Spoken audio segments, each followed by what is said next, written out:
Hello folks, this is Sula speaking, and you're listening to a commentary video for League of Legends, this one featuring Lux.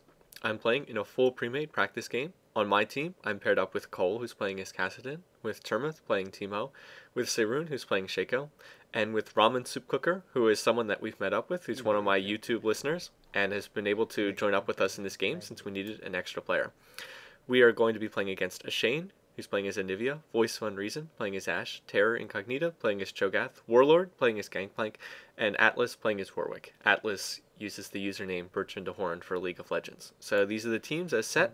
We have two Chos here, as you can see, which is going to be a little bit interesting, since they would actually both end up being in the same lane. I am going to start the game by using my Clairvoyance as Lux and trying to see what the other team's doing up at the fountain. I'm clicking on them because I'm trying to get their items, and that's one way. One way to make sure that you can see what items they have is by clicking on them at the start of the game.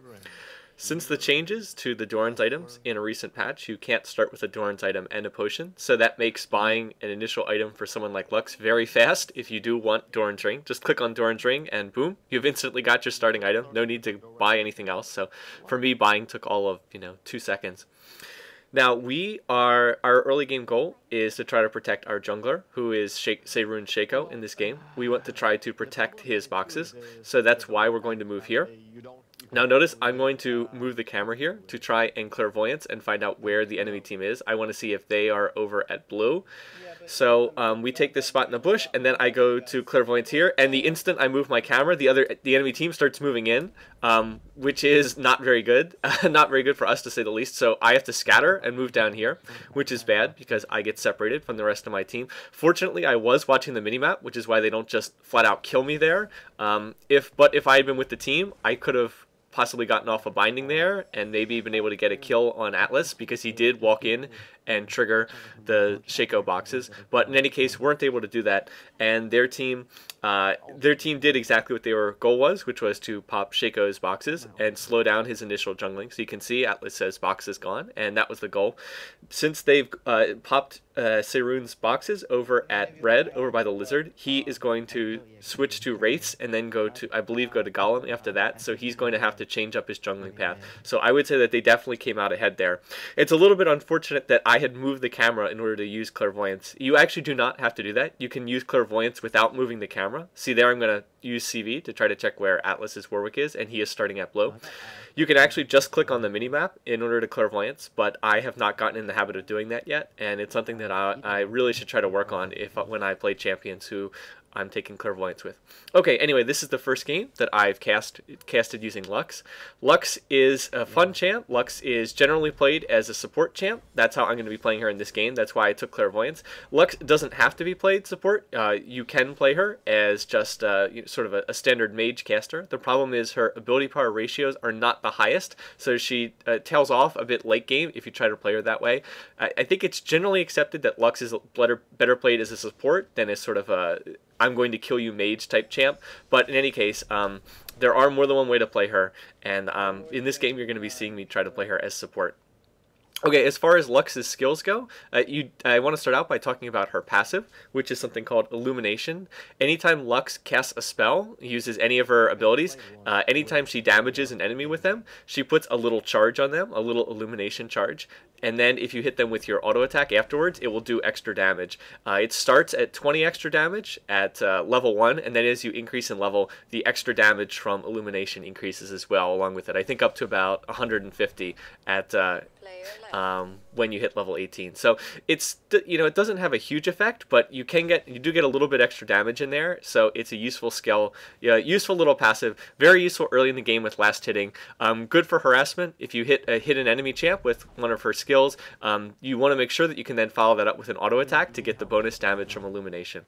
Anyway, in terms of the actual game, there's a really key play that's about to take place here. So I'm going to focus on that before going through the rest of Lux's skills. Notice up at the top of the screen that Seirun has caught Atlas's Warwick in the jungle, in part because I was clairvoyancing up there and we had vision. Now Cole's Kassadin is coming over from the middle lane, and you can see he's chasing Atlas, and I wish I could show this on the screen, but in any case, Cole used his Ignite on Atlas, and right there, you see Cole manages to draw first blood.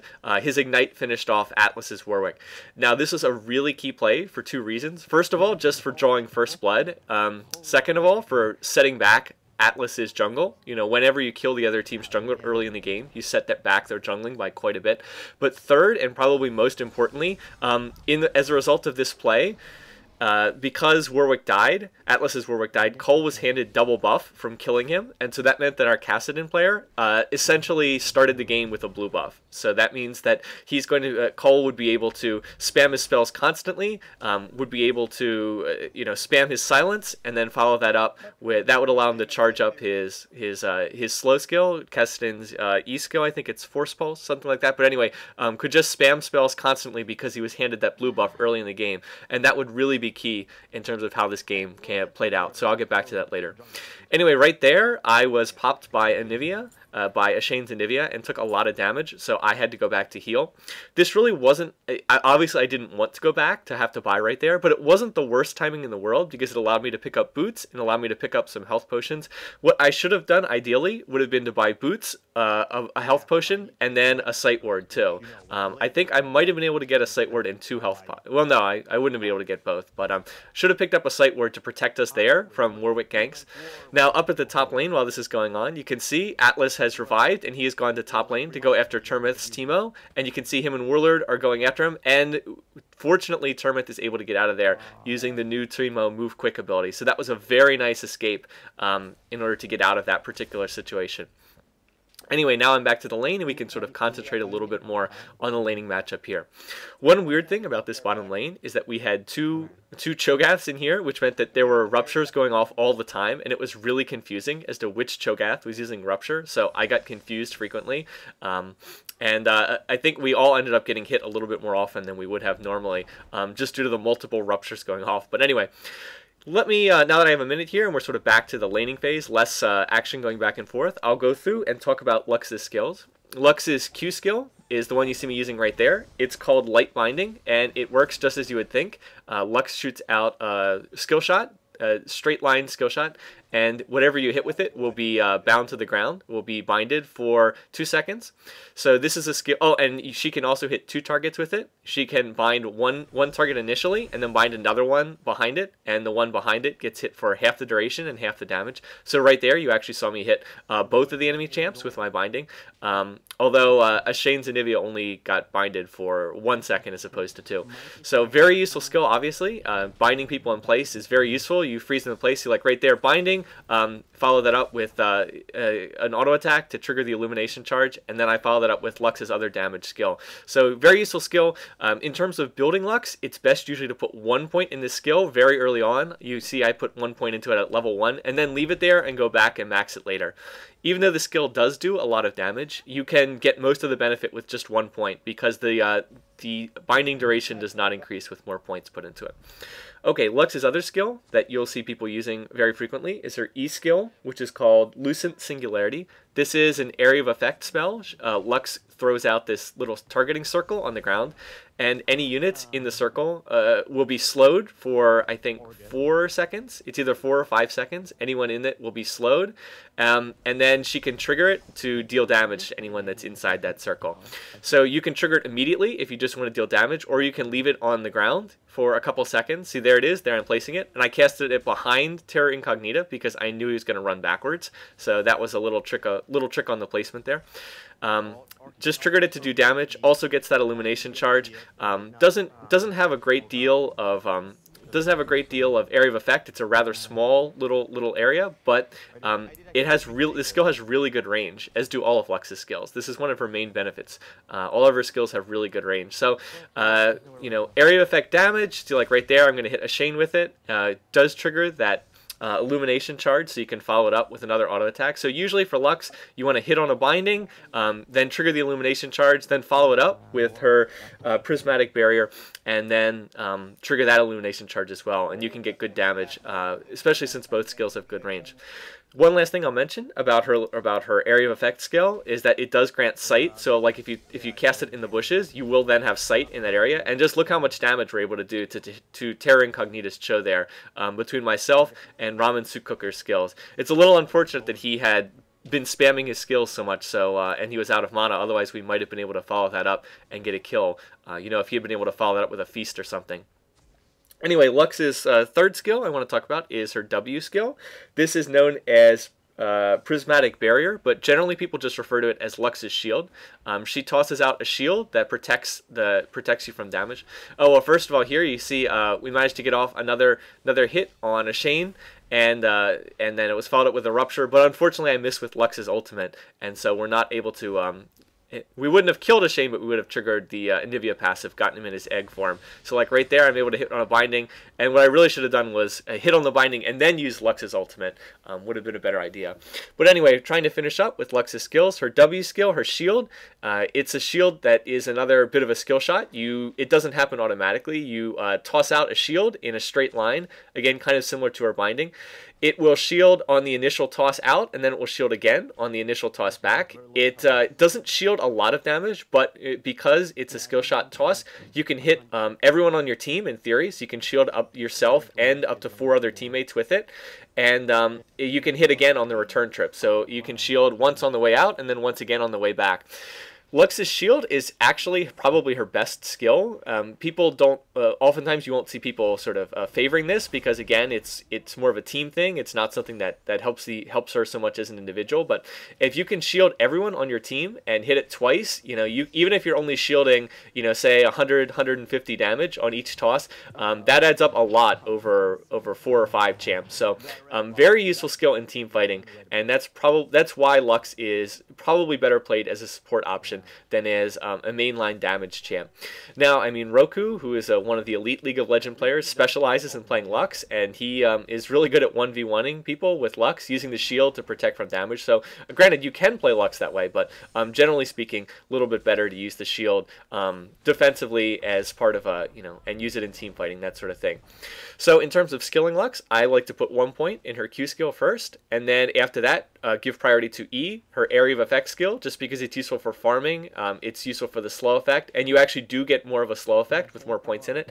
Then after maxing E, I go back and max her shield, because again, her shield is really useful in team fights, and right around when you're going to start putting points in her shield, which is around say level 8, 9, 10, around there, that's when you're going to start team fighting as well. And then go back and max her Q skill last. Alright, anyway, now right here, Atlas's Warwick is coming down here. We had vision because of a ward. I'm going to trap him in a binding, and then you can see I'm getting in some good harass. There's my shield, but Atlas was able to run in and actually ult me, so I'm going to flash to get out of that, and they're going to chase me, but they're not willing to dive me at the tower. So I'm able to get out of that. I actually didn't think that Atlas was in range to ult me. I was a little surprised that he was able to catch me there, but fortunately I was close to full health. I was able to get out of that. Anyway, Lux's last skill, her ultimate, the official name of it is Finales Funkeln, but everybody just calls it Lux's Laser because that's effectively what it is. Lux channels for about 1 sec, and there it goes. Right there you can see she fires off her laser. Doesn't do a tremendous amount of damage. I'd say it does moderate damage, but it's on a very short cooldown. You can see right here it's on a cooldown of, I guess, 60 seconds or so, at least initially, but more points in the skill drops the cooldown, and cooldown reduction will also decrease it as well. So you can feel free to use it frequently. With max cooldown reduction, you can actually use it every 24 seconds, which is very frequent. So good skill to use. Don't be afraid to use it for farming. Don't be afraid to use it as part of a push, just to you know, kill the minions as part of a push on a tower or something. And it's very useful for finishing people off, of course, too.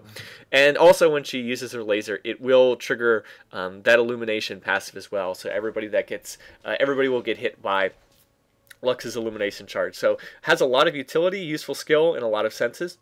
Now when Lux first came out, I guess about 3 or 4 months ago, the problem with Lux was all of her ability power ratios were pretty low, and the general consensus was, well, why would I play Lux when I could just play Morgana instead? I mean, if you think about it, the two champs are very similar.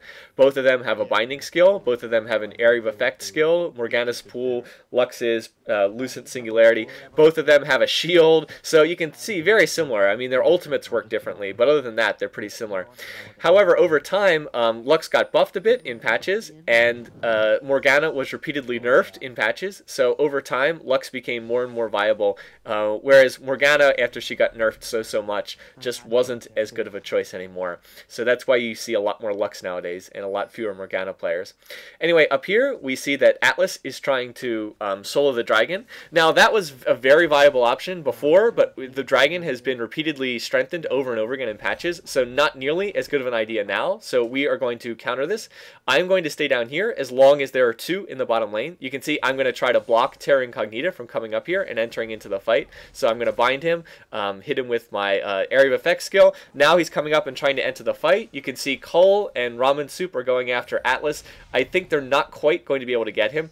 Unfortunately, Cole's almost out of mana, almost out of life here, so he has to be really careful.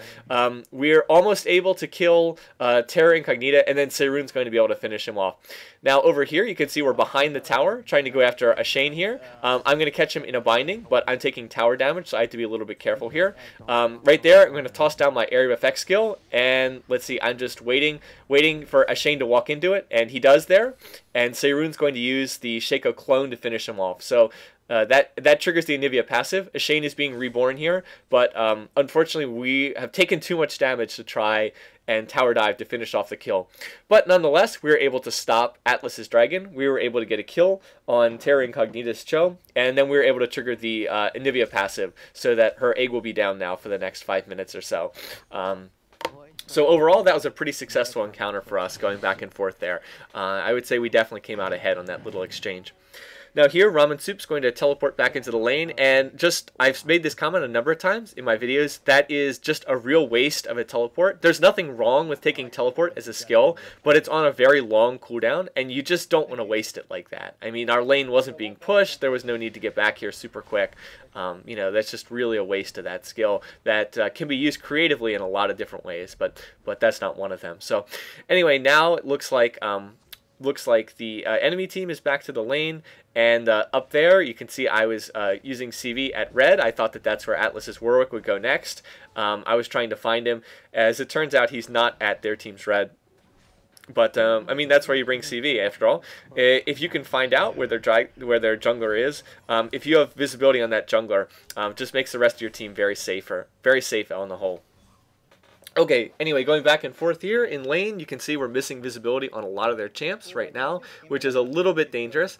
Up there in the top lane, if you look on the minimap, Termith's Teemo has shroomed up really well. So, like, see right now, Atlas's Warwick is going up there to try and get a kill in the top lane. We are going to try to counter gank that. If you notice, we have Seirun's Shaco and Cole's Kassadin coming in there. So Seirun is able to score a kill on Warlord, and now Cole is coming in and entering the fight. And again, wish I could show this, wish we had a proper replay system, but they are counter ganking this, and as it turns out, they're going to be able to finish off Atlas's Warwick as well. So that was a perfect counter gank. We had the initial death to on Termith's Teemo, but then we were able to score 2 kills to counter that. And right there, I'm going to fire off the Lux Laser just to kill those minions, and because I'm going to go back to buy. And by the time I get back, it's already going to be, the cooldown's already going to be, you know, like 2/3 of the way used up by the time I can get back in lane. Up there, Seirun is pushing down top tower. I'm going to CV in order to make sure that he's safe. He is. On this buy, I'm going to finish my Catalyst. I would have liked to have bought Catalyst on my previous trip. Just didn't have enough gold to get it. And I'm going to buy Cooldown Boots for Lux. Cooldown Boots, very good on Lux. It's useful to get that extra 15% cooldown. I would say that on Lux, you generally want to build either Cooldown Boots or Merc Treads, one or the other. In this game, I wasn't too terribly concerned about, I didn't think I needed the Merc Treads. I thought I could stay safe by staying in the back lines, and as it turns out, I was pretty happy with the Cooldown Boots. So, one or the other, Merc Treads, Cooldown Boots, Boots of Lucidity is the official name, by the way. I would go for one of them, generally.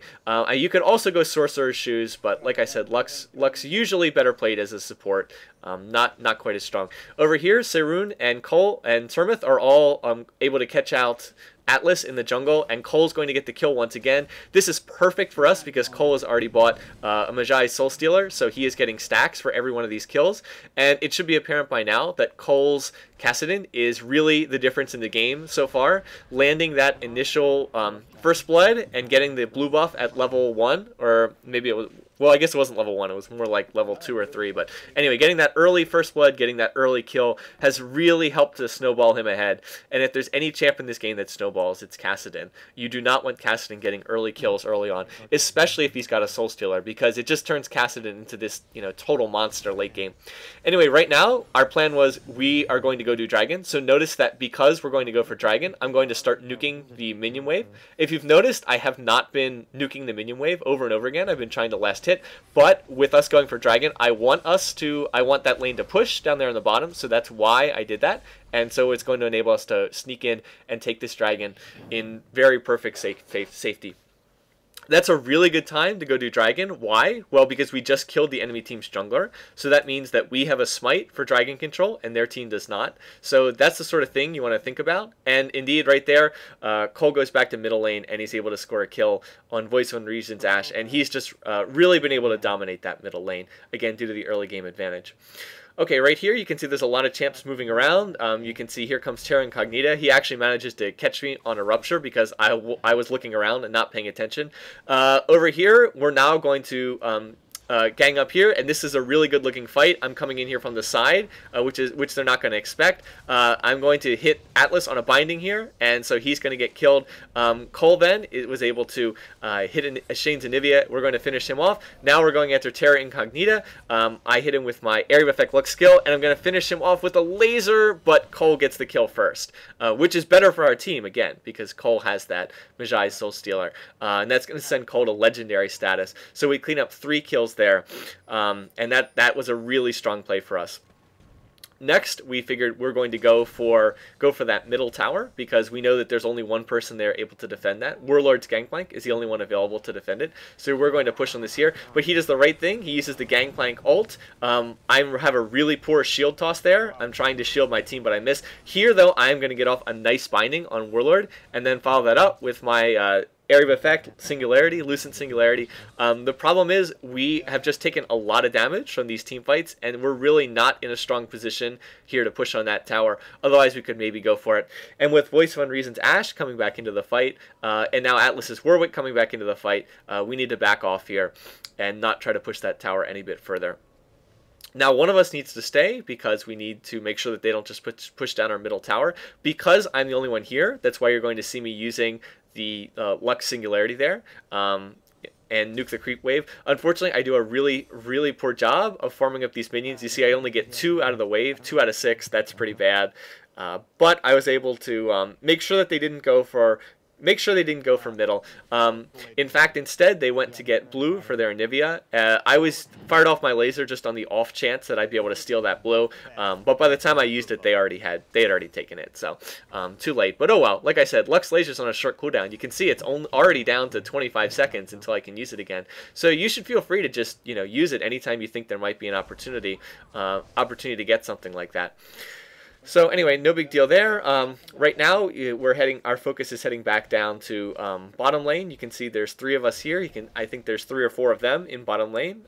Terminus Timo is shifting down the middle to cover that lane, which is the proper play. We want to see how many of them there are here, looking if there's any opportunity for us to do something here. My clairvoyance is down though, so I can't push forward here. We almost are able to catch Terra Incognita out of position. You could see I almost was able to hit on a binding there. If we had been a little bit faster on that, might have been able to score a kill there, but just a little bit off. And now once again with the dueling Chos, we have competing Ruptures, and it's not really clear whose Rupture is whose here once again. At the moment, you see it's a 3-on-3 here down in the bottom lane. It's a 2-on-2 in mid between our teams, and unfortunately, although we could probably beat them in a straight-up fight, we're not strong enough to just break this tower 3-on-3. So I opted to say, look, I'm going to go back and buy here. We're not strong enough to push this tower. We should split up and try to farm other lanes. trying to do a standoff 3-on-3 here is not a good idea. We're just going to miss out on too much experience by trying to do that. So my thought was, let's back off. Let's try to farm other lanes. You can see no one's up top. That's a lot of experience that's getting missed up top. I'm pretty happy with how I've farmed thus far. You can see I'm at 75, which is a pretty healthy place to be from the dual lane. However, we continued to stay pushed up there, and that meant that we were going to get caught out there. Between multiple stuns and slows, they were able to pick off Cole's Kassadin there. So anyway, now they have 4 in bottom lane, and we need to defend that. So as long as you can see there's 4 there, I reason now I do need to go down to bottom lane. We can defend this 3-on-4 without too many problems, but if it's 4-on-2, they can probably just dive and get kills. So that's why I'm going to shift down here. Anyway, right now, again, the goal is just defend, wait for Cole to come back up, wait for him to revive after being killed. Between myself and Ramen Soup's Cho, we have pretty good area of effect damage here. We can push back the minions and stop them if they're going to try to tower dive us. Unfortunately, I'm missing on these bindings. If you saw, I fired one off, and it went right between everybody on the enemy team, so that was a little bit unfortunate. If Cole can get back here, and then I can hit on a binding, we can probably kill somebody. We have a pretty good chance to do so anyway. Let's see. Seirun Shaco is heading off somewhere. I'm not exactly sure where he's going. Oh, I guess he was dropping a Jack-in-the-Box up there for protection. Now there's a fight breaking out over on the river. It looks like you can see their team's headed there. I'm going to clairvoyance behind them to see, yes, they are on the river. So now we're going to bring Termus Timo in here. It's a, let's see, once Cole and I get in here, it's going to be a 5-on-4 because Voice of Unreason's Ashe is up in the top lane. So this is a good fight. This is something we want to engage in. I'm going to catch Warlord in a binding there. Cole is going to egg a Shane's Anivia, so we're going to get that kill. I'm tossing my Lux Shield to shield people, and in a fight like this, going back and forth, that makes a difference. I catch Warlord in another binding, and Termith is going to finish him off. Now we're going after Terror's Cho, and once again, Cole's going to be able to finish him off. So Cole is just scored a ton of kills right now. He's super strong as Kassadin. I was able to keep shielding over and over again, and was able to get off some pretty decent bindings. So I was pretty happy with how I was able to play. Yeah, Cole is 9-1-4. I don't know if you saw that there. 9-1-4 with a Soul Stealer with Kassadin. That means their team is in a lot of trouble. So we are going to push this tower here. We already got one tower mid. I'm going to clairvoyance behind our team to see if anyone's coming. And no, they're not, so we're going to take those 2 towers, and then we're going to go off and head for Dragon. So not only have we just won a team fight, we've scored 3 kills, and we've scored 2 towers, and we're going to take Dragon here as well. I'm going to throw down a Sight Ward at their blue buff just to protect us. So 3 kills plus 2 towers plus Dragon. That's going to take a game that was reasonably close. We were maybe a little bit ahead, and going to snowball it to a point where we are now very far ahead. So if anything was a turning point in this game, I think it was that little moment right there, where we went from being a little bit ahead to being very far ahead with those extra kills. Now, again, their team is over in mid, so I am going to push bottom lane here. I'm going to push on this tower, which is why you saw me nuking the minion wave there, trying to get it as soon as possible. Seirun and I are going to push this tower, and if you know Shaco is a very good at pushing. Over there, Termith, there's a fight going on back and forth. Termith gets a kill, but I think he is going to be finished off in exchange. Yeah, Terra Incognita is going to finish him off. Meanwhile, we are not seeing them coming to bottom lane, so we were like, okay, if they're not going to come over here bottom lane, we're just going to keep pushing this. Shaco's a good pusher. Lux is not a terribly good pusher, but as part of this push, you can see I'm going to use my laser to kill those minions, and then finish them off with another one of my area effect skills, Lucent Singularity. So again, we're not seeing the enemy team, which maybe we should be suspicious because we're not seeing them. So we are going to finish off this tower. We were sort of wondering, where's the enemy team? Where'd they go? See, I even used clairvoyance again to see if they're coming through the jungle. But the enemy team had another idea, and they actually made a nice play of their own.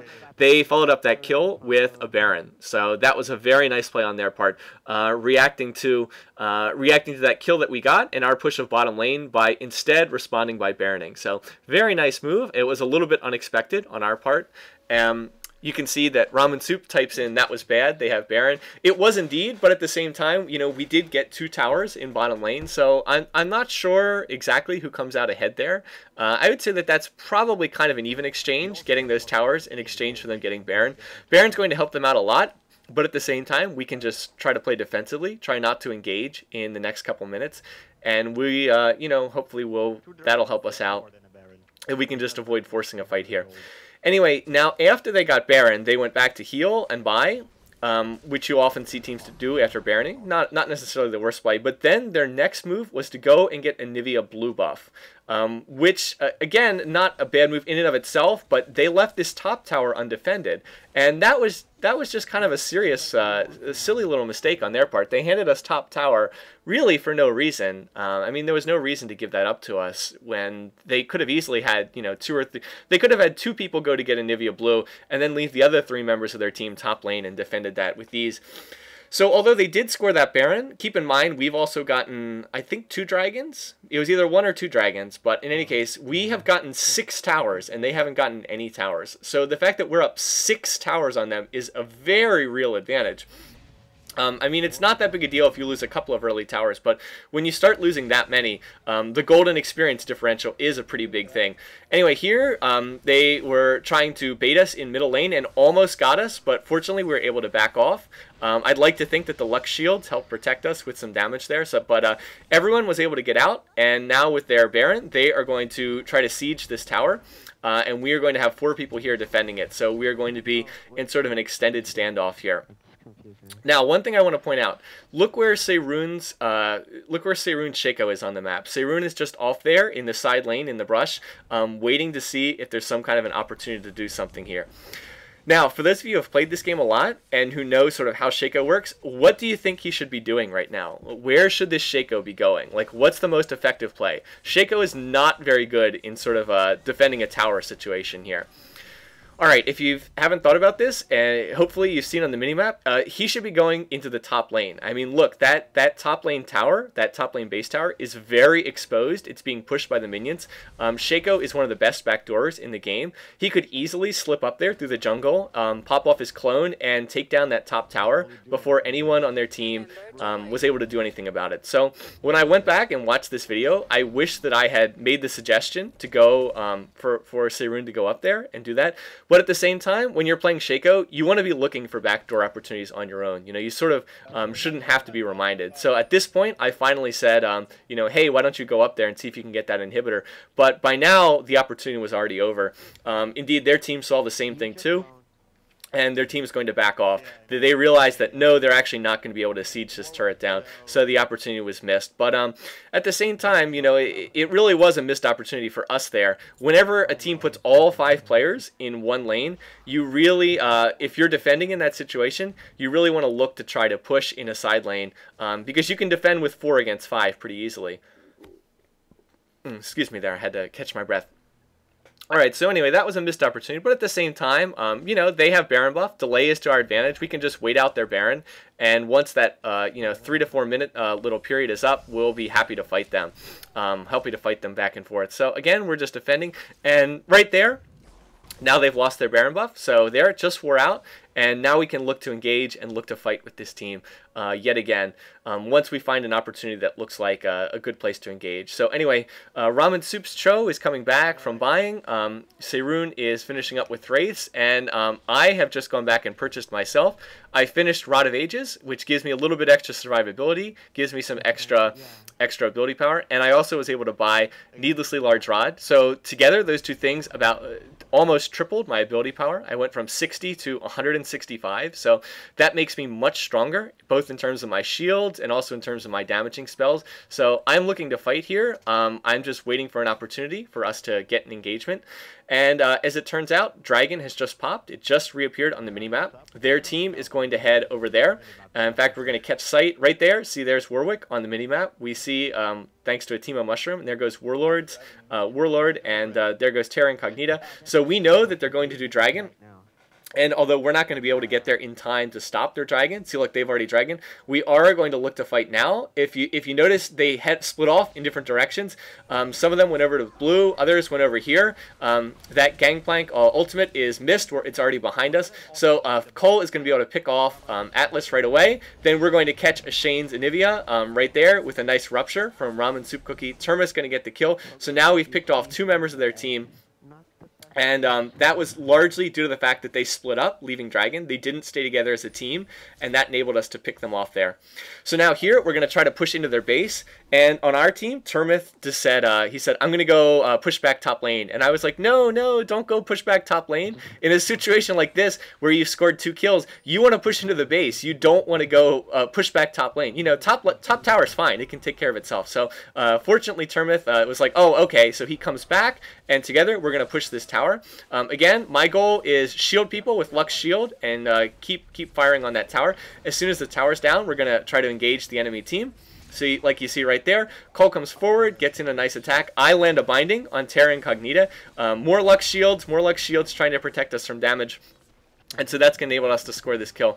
Now, we wanted to finish off this inhibitor, but then their people who had been killed initially have revived. I'm going to miss the binding on Atlas, but Ramen is going to be able to finish him off. Again, more Lux Shields trying to save people.